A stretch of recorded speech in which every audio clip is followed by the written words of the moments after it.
how can you possibly understand a global superpower's modern foreign policy without, understanding the historical ghosts that are still haunting its vault of power today? Right. You really can't. You can't. I mean, think about it for a second. We spent so much time looking at current events, trade negotiations, border disputes, these big international summits, and we sort of expect them to function like simple math. Like a spreadsheet.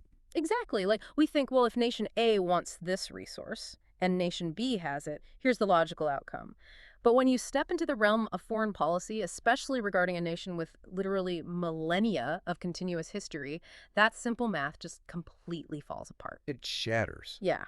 We aren't looking at a spreadsheet at all. We're looking at a landscape that is deeply, deeply complex. It's the absolute definition of a shifting mosaic. It just isn't binary. Mm.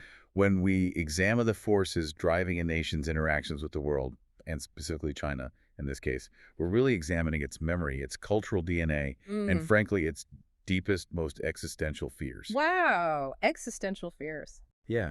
If you try to analyze their actions purely through the lens of modern economics or contemporary political alliances, you're just going to constantly misread their intentions. And that is exactly what we're going to unpack today. Our mission for this deep dive is to uncover how traditional, historical, and cultural factors form the absolute bedrock of contemporary foreign policy and domestic politics in China. Which is quite the undertaking. Oh, absolutely. We want to move beyond just looking at the immediate global environment or pure political ideology and really dig into the roots. And to do that, we are using a very specific stack of sources as our map today. A really excellent stack, I have to say. It is. We're going to pull insights from an essay by the scholar Joseph Nye titled Soft Power, Evolution of a Concept. Class. Right.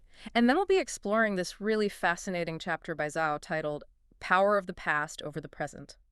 Plus, we'll be threading in a curated collection of materials that examine historical continuities, territorial disputes, and major traditions in Chinese foreign policy.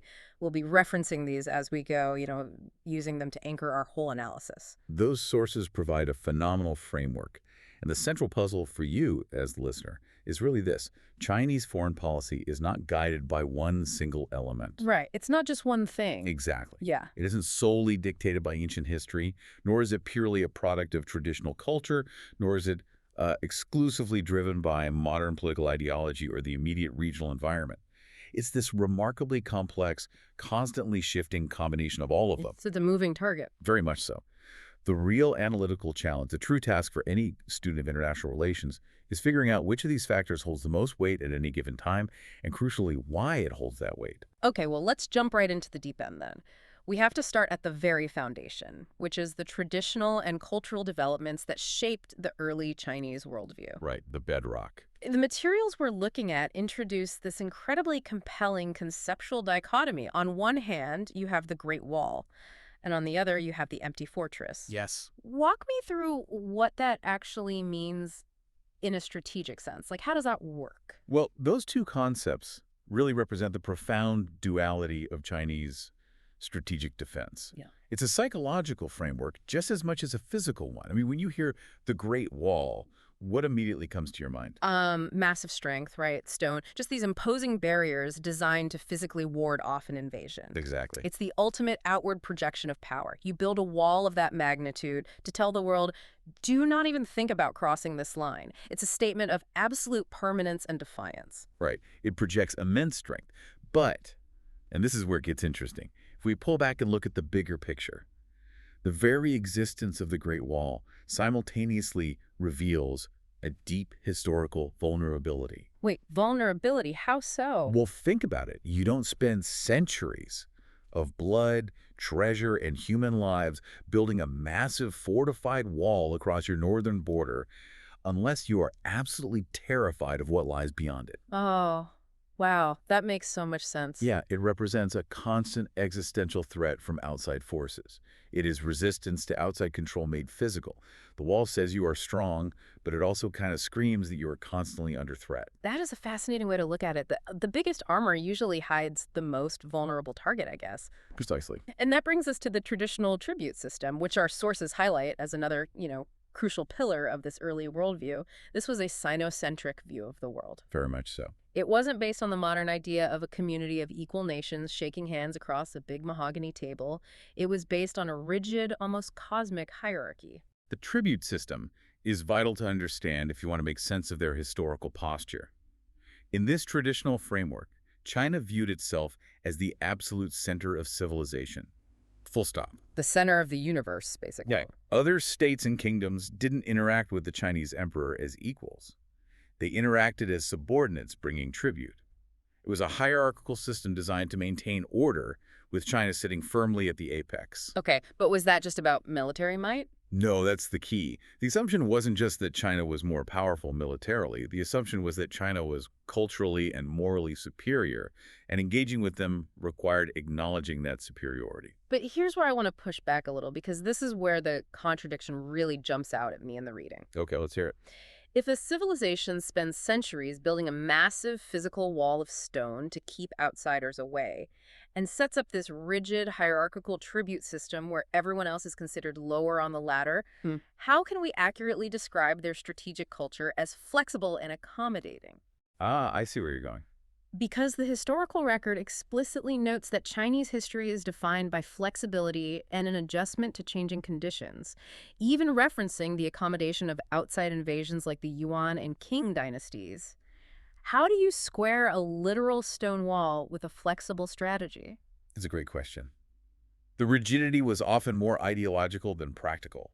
The flexibility you're asking about wasn't necessarily about preventing military defeat in every single instance. Wait, really? Yeah. Sometimes it was about the survival and absorption of the conquerors into the overarching Chinese cultural system. Yeah. That's the essence of the empty fortress concept. Oh, I see. Sometimes leaving the gates open, metaphorically or literally, and allowing the enemy in is the only way to eventually neutralize them. Wait, explain the mechanics of that for me. Because when the Mongols invaded and established the Yuan dynasty, or when the Manchus established the Qing dynasty, they violently breached the physical defenses. They did. They won the military conflict, so how do they then get neutralized? They get neutralized by the sheer gravity and complexity of the civilization they just conquered. The gravity. I like that. Yeah, the physical walls failed, yes. But the cultural and bureaucratic defenses were so immense that the invaders ended up having to adopt Chinese administrative practices, language, and cultural norms just to govern effectively. Because they couldn't run it themselves. Think about the logistics.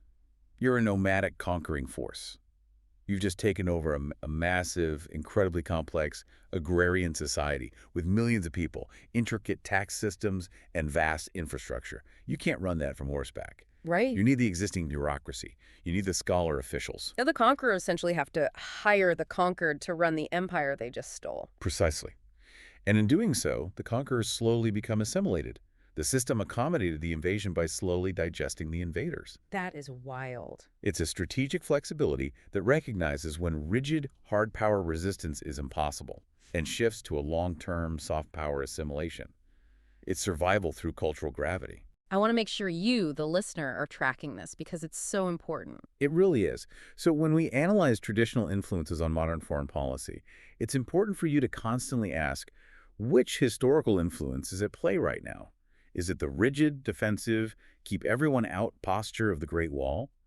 Or is it the flexible, adjusting posture that allows for survival through accommodation? It's a constant, agonizing balancing act. Absolutely agonizing. And that flexibility wasn't just about surviving armies on horseback. It was about how they conceptually organized the entire world, which really leads right into the heart of Zhao's chapter on the power of the past over the present. Yes, Zhao's work is fantastic here. Zhao introduces this grand concept of reimagining the world order, heavily relying on a term coined by the Harvard sinologist John Fairbank in the 1960s, the Chinese world order. And the defining concept of this world order is a term called tianxia.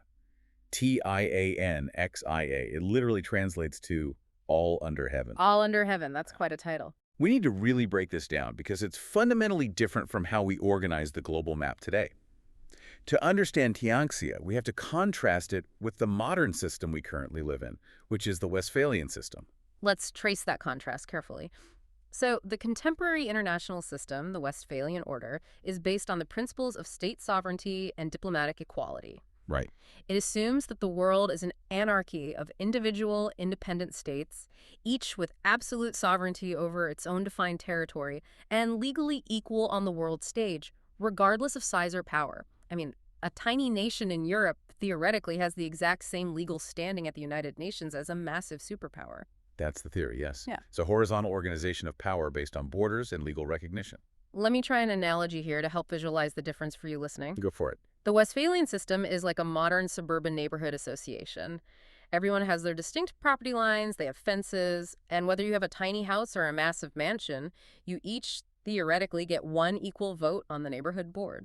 Good analogy. You respect the boundaries. You don't tell your neighbor what color to paint their kitchen. But Tianxia, all under heaven, operates on a completely different physical and moral geometry. Totally different. It isn't a neighborhood of equals, it's more like a solar system. There are no equal property lines. Instead, there's a massive sun representing the ethical and cultural power of Chinese civilization providing light and order. And all the smaller planets, the neighboring states, naturally find their orbit around its gravitational pull. Your solar system analogy works beautifully to capture the essence of the ethical hierarchy, but we have to remember that this sun isn't just passively sitting there radiating warmth. Oh, it's not. No, it's demanding tribute and acknowledgement of its primacy. Tianxia presupposed a universe of inclusion of all. It emphasized the harmony of reciprocal dependence. So wait, harmony sounds nice. But, and this is the critical caveat, that harmony was maintained by cultural attraction and ruled by virtue, specifically Confucianism, as the most advanced ethical system. So it's not just we are bigger than you, it's we are morally and ethically superior to you. Exactly. The neighboring planets, in your solar system analogy, were expected to be civilized by learning to accept this Confucian ethical framework. Interesting. The Chinese emperor was viewed as the son of heaven, entitled to enjoy the reign of the world, maintaining order not necessarily through relentless military conquest, but through the overwhelming power of civilization itself. Yeah. The hierarchy wasn't viewed as oppressive. It was viewed as the natural, harmonious order of the universe. And what's really striking is that Zhao's text explicitly discusses how modern Chinese leadership, specifically President Xi Jinping, is actively reviving this concept right now. Yes, very actively. He uses this framework of nostalgic futurology.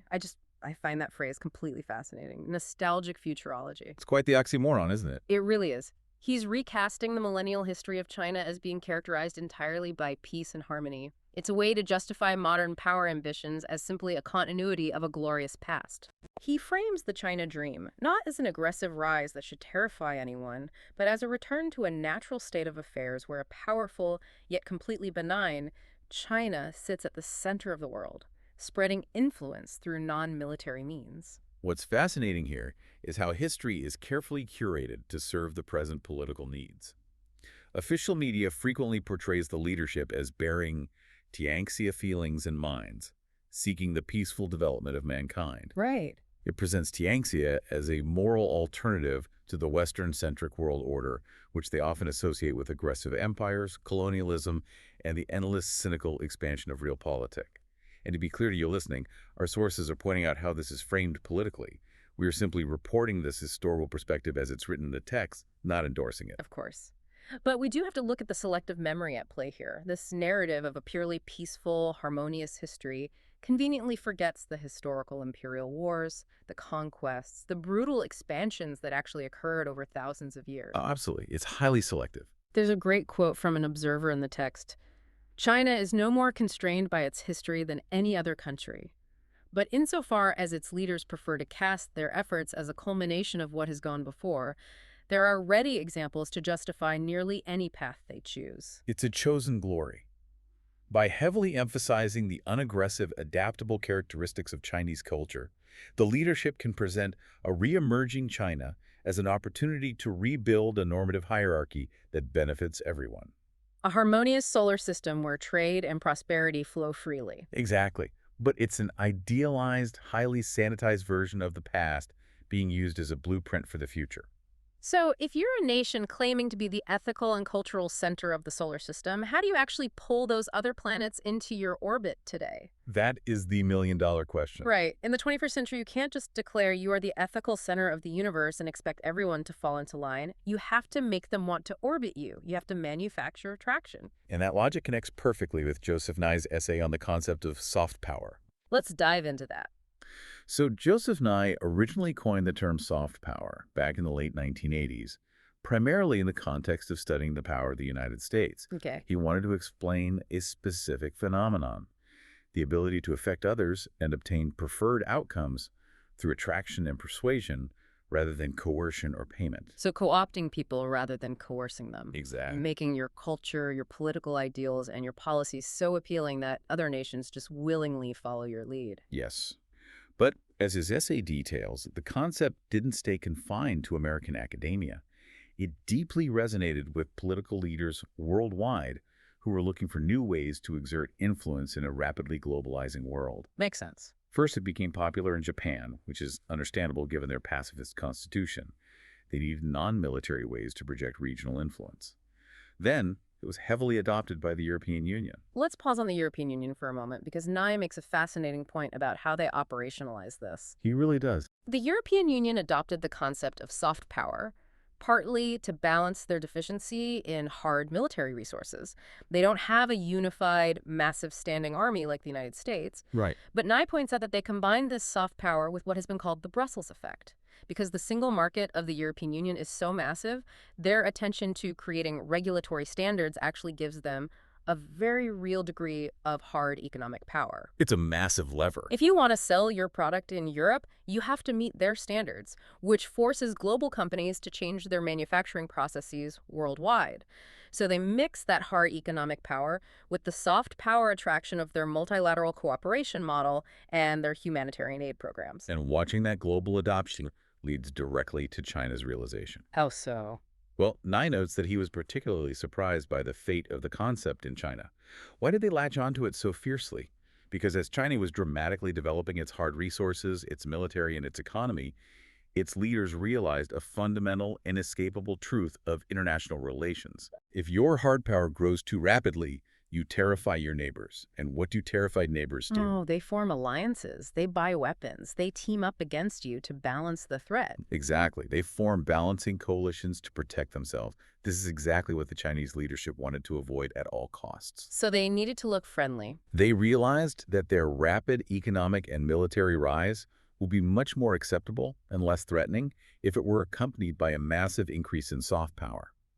If they could increase their cultural and political attraction, they could weaken the incentives for neighboring countries to form coalitions against them. They needed to look benign. And we can actually pinpoint the specific moment this became official policy, right? We can. In 2007, former President Hu Jintao told the 17th Congress of the Chinese Communist Party that they absolutely needed to invest more in soft power. And this mandate continued and dramatically accelerated under President Xi Jinping. It went into overdrive. Once that top-level endorsement happened, the floodgates just opened. We're talking about billions of dollars invested, thousands of academic articles published. They made a massive state-directed push to manufacture attractiveness. Yes, Confucius Institutes all over the world. Expanding their international broadcasting networks, hosting the Olympics, just a massive effort. But the results, according to Nye, and the extensive polling data he references, have been decidedly mixed. Really? After all that money? Yeah.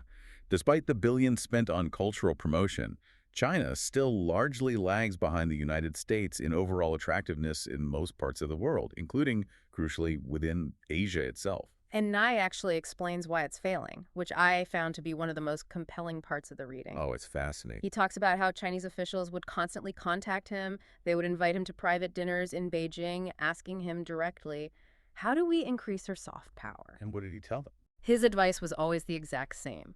He told them that real soft power, the kind that actually changes minds, builds genuine attraction, and lasts, comes from an organic civil society, not from the government.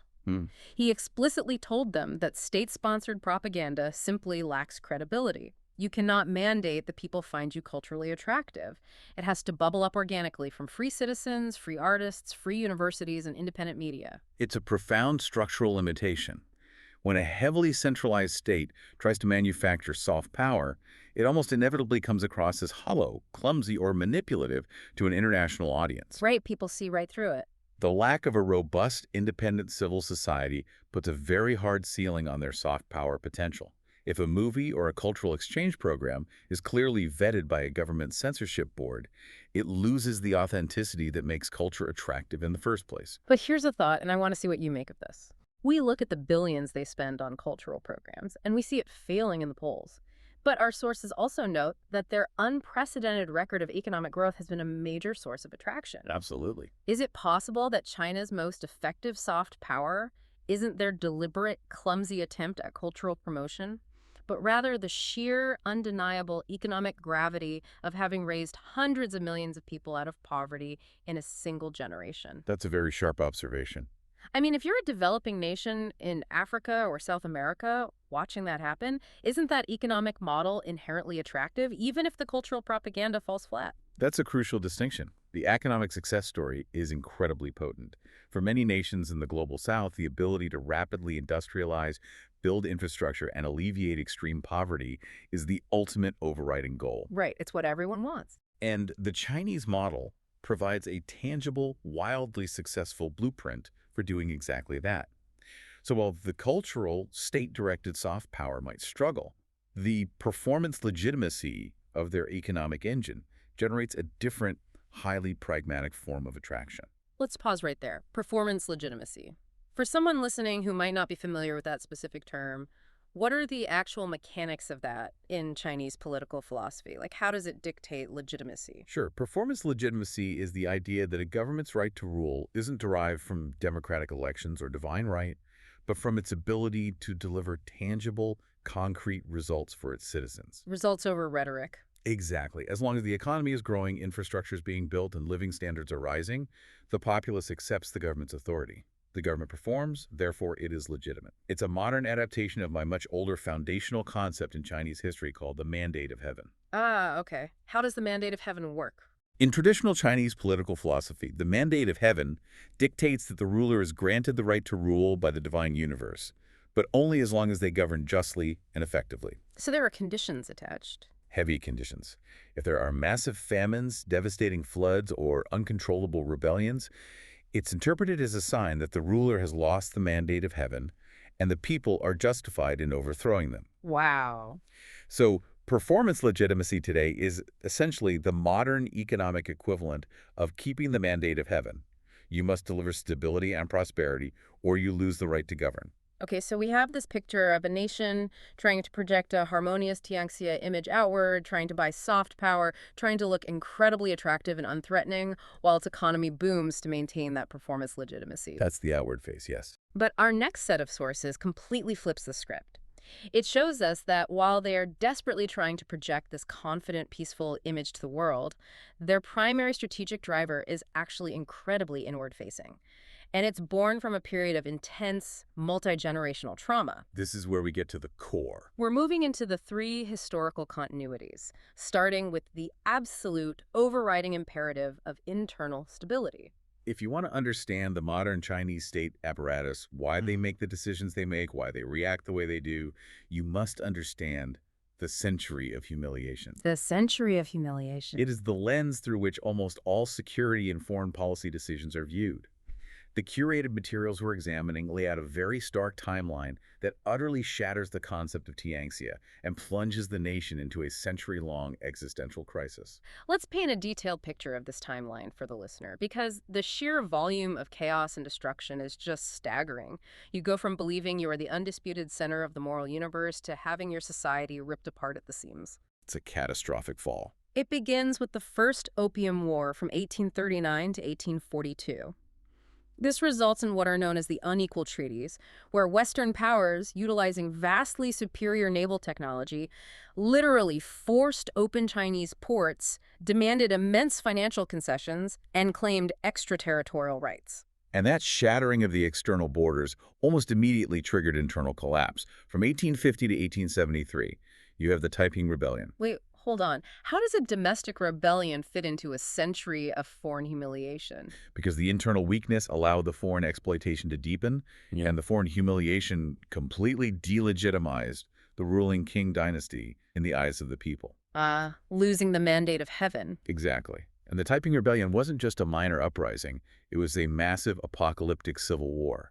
The death toll is estimated to be in the tens of millions. Tens of millions. That's hard to even comprehend. It fundamentally destroyed the agricultural and economic base of the country. Simultaneously, you had massive Muslim rebellions in the southwest and the northwest, further fracturing the state. The central government completely lost control of its own territory. And while the country is bleeding to death internally, the foreign powers return. You have the Second Opium War from 1856 to 1860. British and French troops actually marched into Beijing and burned the old summer palace to the ground. A profound national trauma. Then, towards the end of the century, you have the Sino-Japanese War of 1894 to 1895. Which was a profound psychological blow. Being defeated by Western powers was traumatic, but being utterly dismantled by Japan, a regional neighbor that China had historically viewed as a culturally subordinate part of its own tribute system, that was a devastating humiliation. I can imagine. It proved how far China had fallen and how thoroughly they had failed to modernize. And finally, you have the Boxer Rebellion, which culminates in an 8-nation alliance of foreign troops physically occupying Beijing from 1900 to 1901, demanding further massive reparations. Yes. If you look at the political cartoons from this era mentioned in our sources, it perfectly encapsulates the trauma. There's one famous image of China depicted as a fallen figure, weak and helpless, literally being aggressively carved up like a pie by various foreign animals representing the imperial powers. It's a very visceral image. There's a bear representing Russia, a lion representing the European powers, an eagle representing the United States, and a leopard representing Japan. They all have knives and guns, and they are carving pieces out of the Chinese body. That imagery is vital. That image of humiliation, of being weak, helpless, and carved up by foreigners is not just a historical footnote. It's a living, breathing memory that is constantly reinforced in their education system and political rhetoric today. It's still fresh. It shapes their threat perception entirely. And it leads to the most crucial takeaway from this section of our deep dive. The greatest fear of the Chinese Communist Party is not necessarily a foreign military invasion across their borders. Their absolute, overriding, existential fear is domestic instability. Domestic instability above all else. The materials explicitly state that relations with foreign countries matter very little if the government loses control over its own massive population. Exactly. The end of the Qing dynasty was categorized by profound internal disorder. Tens of millions dead, warlords tearing the country apart, and that is the nightmare scenario they are constantly, obsessively guarding against. If we connect this back to the Great Wall concept we discussed at the beginning, the wall today is as much about managing the population inside as it is about keeping foreigners out. Oh, wow. The massive security apparatus, the digital surveillance, the censorship, it's all heavily weighted toward internal monitoring and maintaining social cohesion. The historical lesson they've internalized is simple. Without absolute internal stability, the nation is weak. And when the nation is weak, the foreign animals return to carve it up. So I have to ask, Western media and analysts spend so much time focusing on China's outward expansion. We look at their massive military buildup, their island building in the South China Sea, their aggressive wolf warrior diplomacy, and we interpret it almost entirely as an outward imperial ambition. Right, the assumption is outward expansion. We assume they want to conquer the world. But looking at this specific history, shouldn't we view almost every major foreign policy move they make through the lens of internal domestic paranoia? That's the million-dollar insight. Are they acting aggressively abroad primarily to prove to their own citizens that they are strong enough to prevent another century of humiliation? You're hitting on a profound truth of their statecraft. Foreign policy is frequently just an extension of domestic political necessity. A strong, uncompromising posture internationally generates intense nationalist support domestically. And that support. That nationalist support, in turn, reinforces the legitimacy and stability of the ruling party. It is a performance directed as much at the audience in Beijing and Shanghai as it is at Washington or Brussels. They must look strong to survive internally. But this desperate existential need for internal control creates a massive friction point when a modern nation also needs to participate in the global economy. Massive friction. You can't build a modern economic superpower while completely isolated. You need trade, you need foreign capital, you need technological exchange. This leads us to the second historical continuity identified in our sources, the tug of war between dependency and autonomy. This is the modern paradox they are trapped in.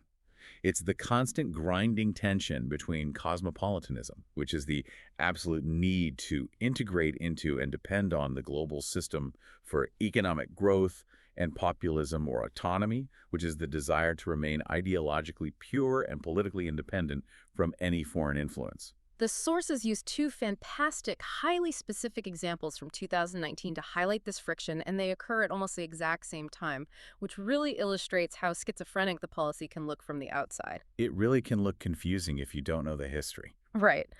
On the cosmopolitan dependency side, we have an article from Forbes in July 2019. It notes that despite the incredibly high degree of uncertainty during the trade war between China and the United States, China was actually speeding up and expanding its efforts to open its financial sector to foreign investors. Opening the doors. They were actively inviting foreign capital in. They needed the money to keep flowing. They needed that economic integration to maintain their performance legitimacy. But then, look at the autonomy side of the ledger.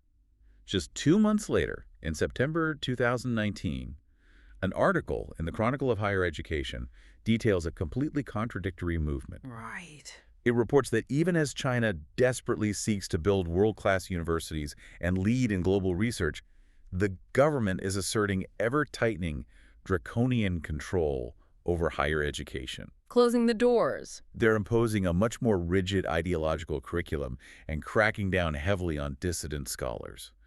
They are prioritizing political control and ideological purity over global academic integration and the free exchange of ideas. It feels like they're trying to design and pilot a highly advanced submarine. A submarine. Okay, imagine this. They're deep underwater, and they desperately want to open the hatches to let in fresh air, light, and vital resources from the global economy. They need those resources to survive and keep the engine running. Okay, I'm tracking. But they are absolutely terrified that if they open the hatches even a fraction too far, the waters of foreign ideology, democratic ideals, and uncontrolled information will rush in, flood the compartments, and sink the entire vessel of state control. That's a great visual. If you're managing that submarine, the pressure on the hull isn't just from the outside water, it's from the crew inside demanding air. So they're constantly frantically turning the valve, opening it slightly for capital, slamming it shut against ideas. That submarine analogy is perfect for illustrating the granular struggles of daily governance in China. Think about a Chinese tech company trying to operate globally. They have to open the hatch to hire international talent and access global markets, but the state forces them to keep the hatch closed regarding data security and political compliance. It's impossible. And this tension is constantly inflamed by the historical trauma we just discussed. Whenever friction occurs in this dependency relationship, whenever the submarine takes a hit, the historical memory of humiliation is instantly weaponized. Yes. The sources highlight a prime example of this weaponization during the trade talks in early 2019. Oh, this is a great example. When the United States presented a list of macroeconomic demands, things regarding tariffs, intellectual property protections, standard trade negotiations, the state-controlled news outlet Global Times ran a massive inflammatory headline. It didn't just argue the economic merits of the tariffs. What did it say? The headline blared, "The United States proposes an unequal treaty with China. Is this 1840? Is this 1840? Just okay. let that sink in. By explicitly invoking the First Opium War and the unequal treaties, the state media immediately reframes a modern, complex macroeconomic dispute into a visceral, existential defense of national sovereignty against imperialist aggression. It completely changes the conversation. It isn't about soybeans or microchips anymore. It's about survival. It rallies the domestic population by tapping directly into that deep, raw well of historical grievance. And again, as a reminder to our listeners, we're simply analyzing this rhetoric from the source materials.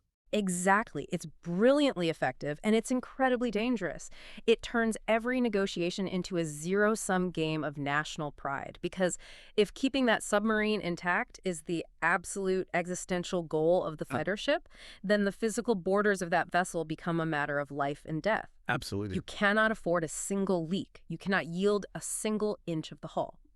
Which brings us to the final historical continuity detailed in our sources, territorial integrity as the ultimate source of legitimacy. This point simply cannot be overstated. The documents we're reviewing outline an absolute, unbreakable rule of Chinese domestic politics. Any government claiming to be the legitimate ruler of China must keep China intact. Period. Territorial integrity isn't just a strategic preference or a matter of resource acquisition. It is the fundamental, non-negotiable key to both domestic and international political legitimacy. The sources reference a pivotal 1999 document from the Chinese Communist Party outlining their basic foreign policy. It explicitly connects past suffering to current borders. It lays it out very clearly. It states, and I'm quoting the essence here, that because China suffered imperialist aggression and oppression for over 100 years before the founding of the People's Republic, the nation regards the hard-earned right of independence as its most basic, sacred principle. And that sentiment is echoed repeatedly, loudly, at the highest levels of leadership today. Consider the quote provided from President Xi Jinping's speech during the Liberation Day celebration in October 2019, marking 70 years since the founding of the People's Republic. Right, he stated that the events of 1949 completely reversed China's miserable fate born from poverty and weakness and being bullied and humiliated over more than 100 years since the advent of modern times. He declared that the nation had finally embarked on the path of realizing national rejuvenation. Pay close attention to the language he's using. Miserable fate, bullied, humiliated. Reversing that fate means never yielding an inch of territory again. It's a vow. If we tie this back to the mandate of heaven and performance legitimacy we discussed earlier, redressing these historical grievances is a vital, non-negotiable performance.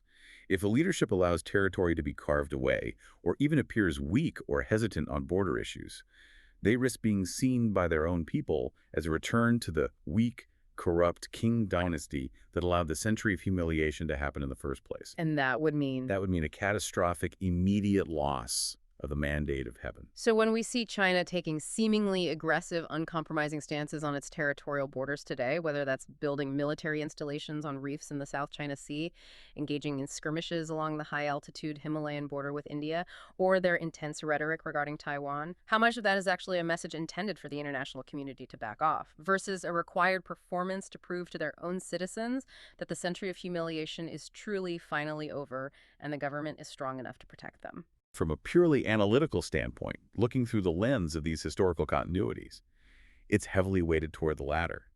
The international friction, the anger from the United States or neighboring countries, is almost an acceptable byproduct of the domestic imperative. That is wild to think about. The ruling party's legitimacy is inextricably genetically linked to maintaining the territorial boundaries of the state.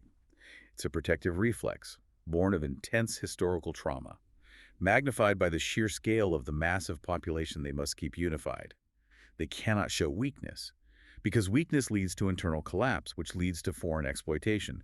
That's the cycle they are trying to break permanently. As we bring this deep dive to a close, let's summarize the immense journey we've just taken you on today. Our mission was to look past today's immediate surface-level headlines and uncover the historical and cultural bedrock of Chinese foreign policy. We covered a lot of ground. We really did. We started by looking at the deep duality of the Great Wall and the empty fortress, the projection of massive physical strength hiding a deep susceptibility to invasion, balanced by a strategic, bureaucratic flexibility to absorb and accommodate conquerors. We then explored the ancient, deeply ingrained concept of tianxia, all under heaven. We unpacked how that hierarchical world order, based on cultural and ethical gravity rather than legal equality, differs fundamentally from our modern Westphalian system. Right, the solar system versus the neighborhood. And we saw how modern leaders use nostalgic futurology to recast history, conveniently forgetting imperial conquests to justify current ambitions as a return to a peaceful, harmonious center. From there, we examined Joseph Nye's insights on the billion-dollar struggle to manufacture soft power. We saw how the realization that rapidly growing hard power causes terrified neighbors to form balancing coalitions led to a massive push for cultural attraction. But we also saw how that push is ultimately hamstrung because true soft power must come organically from a free civil society, not from state propaganda. And finally, we grounded all of this theory in the visceral, bloody reality of the century of humiliation. We unpacked the three historical continuities that dictate modern policy, the supreme fear of domestic instability, resulting in an obsessive, inward-facing security agenda. The agonizing tug of war between needing the global economy and fearing foreign influence. And the absolute, non-negotiable requirement of maintaining territorial integrity to ensure the domestic legitimacy of the ruling party. It's a phenomenal, incredibly complex web of motivations. We're looking at a nation trying to recreate a harmonious sun-like gravitational pull, attempting to buy international affection, but ultimately driven by a deep, terrifying existential fear of repeating the bloody, fractured chaos of the 19th century. And as we conclude our analysis of these texts, I want to leave you, the listener, with a final provocative thought, a lingering question that emerges from the profound friction between all these different historical and modern factors. Give it to us. If China's ultimate rise to uncontested global leadership relies on generating genuine, organic soft power to keep its neighbors calm and cooperative as its military grows, but real soft power requires a free, open, and vibrant civil society. And yet, their deeply ingrained historical trauma demands absolute, iron-fisted internal control to prevent the domestic instability they fear above all else. Are they fundamentally trapped in a paradox they cannot solve? Can a nation be both completely controlled from the inside and genuinely attractive on the outside? That is the question that will define the geopolitical landscape of the next century. Thank you so much for joining us for this incredibly thorough deep dive. We've unpacked the history, we've analyzed the frameworks, and hopefully we've given you a completely new, historically grounded lens through which to view the world stage. Until next time, keep questioning the simple math and keep looking for the historical ghosts.